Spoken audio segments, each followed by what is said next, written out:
America के राष्ट्रपति चुनावों का फैसला अभी भी पूर्ण रूप से स्पष्ट नहीं हुआ है कि आखिर जीत किसे मिली है। एक तरफ विश्व के कई बड़े नेता जो बाइडेन को बधाई दे चुके हैं तो कुछ अभी भी संकोच कर रहे हैं। इन सभी के बाद आते हैं रूस के राष्ट्रपति व्लादिमीर पुतिन, जिन्होंने पहले तो बाइडेन को बधाई नहीं दी और अब न्यायालय के फैसला आने तक उन्हें राष्ट्रपति मानने को भी तैयार नहीं है। अब यहाँ ध्यान देने वाली बात यह है कि आखिर रूस और पुतिन क्यों बाइडेन को अभी भी राष्ट्रपति या प्रेसिडेंट इलेक्ट मानने से इनकार कर रहे हैं। ऐसे में सवाल उठना लाजमी है कि आखिर पुतिन ऐसा क्या जानते हैं जिससे वह इस निर्णय पर पहुंचे। दरअसल मीडिया और न्यूज एजेंसियों ने तो बाइडेन को राष्ट्रपति घोषित कर दिया है, लेकिन राष्ट्रपति का चुनाव मीडिया नहीं करती। रिपब्लिकन्स कई स्थानों पर न्यायालय का दरवाजा खटखटा चुके हैं, तो अब आखिरी फैसला न्यायालय का है, न कि मीडिया का। विश्वव्यापी प्रोटोकॉल ये है कि चुनाव के बाद एक लोकतांत्रिक रूप से निर्वाचित राष्ट्रपति या प्रधानमंत्री को अन्य देशों द्वारा मान्यता दी जाती है। लोकतंत्र में ये मीडिया तय नहीं करता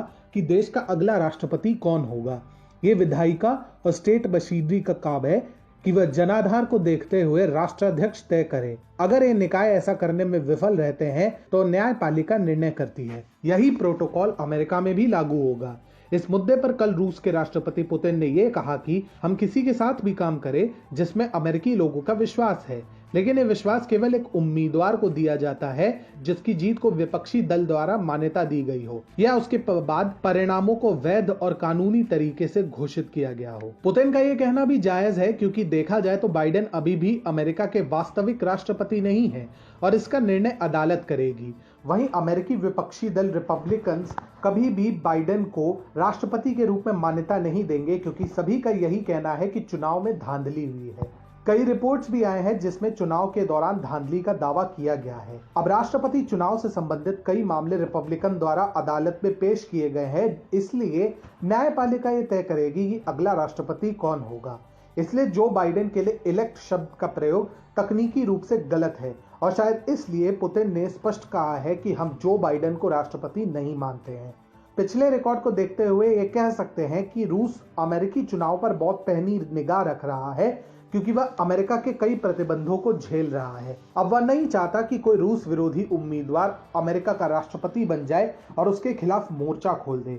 रूस के लिए किसी ऐसे राष्ट्रपति का होना आवश्यक है जो उस पर लगाए गए प्रतिबंधों को ना बढ़ाए। 2016 के चुनावों के बाद भी रूस पर अमेरिकी चुनाव को प्रभावित या हस्तक्षेप करने के कई आरोप लगे थे।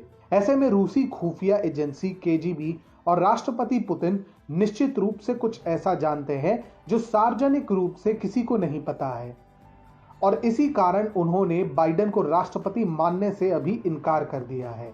अमेरिकी जनता के बाद अगर किसी को ट्रंप के राष्ट्रपति के रूप में सबसे अधिक आवश्यकता है तो वह रूस ही है। रूस का फायदा रिपब्लिकन उम्मीदवार के राष्ट्रपति बनने में है, क्योंकि वह सिर्फ रूस के साथ संबंधों को सुधार अमेरिका के पास लाने की कोशिश कर रहे थे और चीन को घेरने के मुद्दे पर काम कर रहे थे।